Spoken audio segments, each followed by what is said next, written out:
Welcome to IBA1, Module 3, Topic 2, focused on language and learning in IB programs. We will explore language's role in learning and teaching, literacy across the curriculum, and the ATL category communication. Our focus includes curriculum frameworks, the structure of IB curricula, and underlying principles of learning.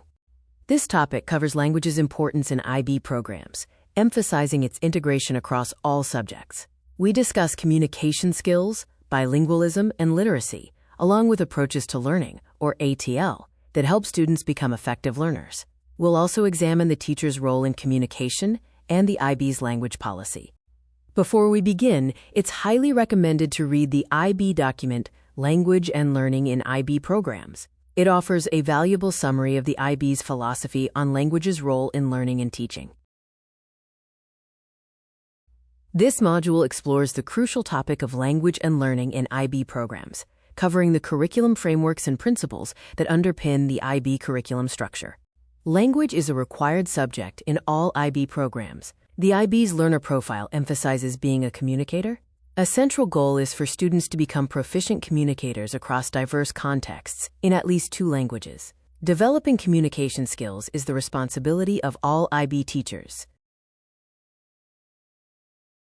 The IB learner profile defines communicators as those who express themselves confidently and creatively in more than one language. They collaborate effectively and listen carefully to diverse perspectives. Program standards emphasize that teachers must support language development, considering students' unique language profiles. The program standards and practices are non-negotiable features of IB learning and teaching.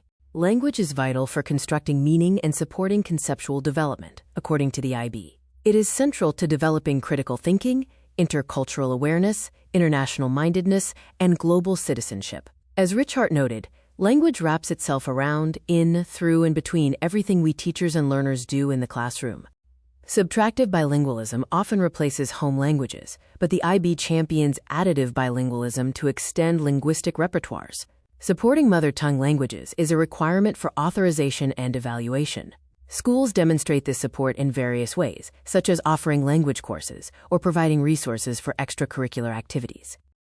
The 2024 IB Language Tenets outline 15 fundamentals on the role of language in an IB education. These tenets cover the nature of language, communication, the language learner, and the intersection of learning and communication. The IB's organizational language policy details the services offered in different languages and the process for adding new ones. The 3 official working languages, classified as Level 1, are English, French, and Spanish, with all services available in these. Other languages receive services at different levels, based on factors like the number of schools or assessment availability. We encourage you to review the IB's language policy. This chart details the IB's working languages and access languages by level. Level 1 languages include English, French, and Spanish. Access languages from Level 3 to 5 offer varying levels of service. Note that PYP and MYP can be offered in any language, provided certain conditions are met, such as the coordinator being fluent in a Level 1 language. Moving on to literacy across the curriculum, we will examine how language and learning are interconnected across various subject areas within the IB framework. Please visit the Victorian Literacy Toolkit site. Consider how the points there align with the IB's philosophy on language and learning. Recently revised curricula often have structures analogous to the IB's approaches to learning, and most have included tools like this one to help teachers ensure that developing literacy skills happens across the curriculum. Literacy across the curriculum can be understood as the language that facilitates thinking.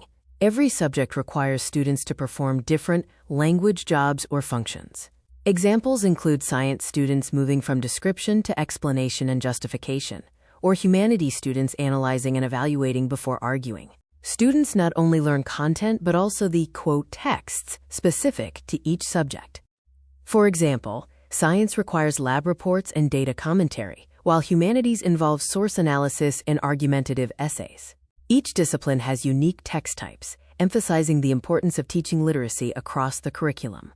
Literacy scaffolds make subject literacy visible through 3 categories. These include sentence stems for argument and evidence, word banks with connectors like therefore, and graphic organizers or model texts such as the CER organizer and Freyer vocab model.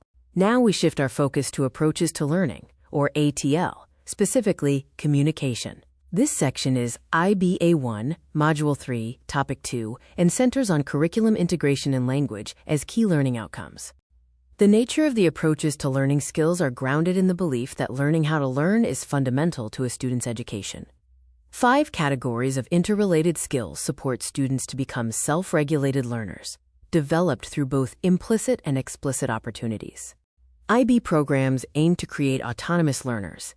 The 5 ATL skill categories are communication, social, research, self-management, and thinking. These are shared across all programs, with specific clusters of skills that must be explicitly taught and implicitly developed. Effective communication requires expressing ideas clearly and confidently, while collaboration is crucial for constructing understanding. Whose job is it to teach communication skills in an IB school?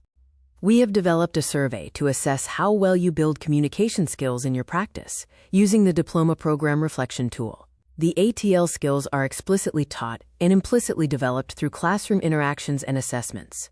A survey link is available to complete the self-assessment. Here are examples of practices that develop communication skills, such as asking students to explain ideas, constructing tasks using different vocabulary for different audiences, and encouraging concise speaking and writing. Thanks for listening. You will have access to the links when you work through the Pear Deck presentation.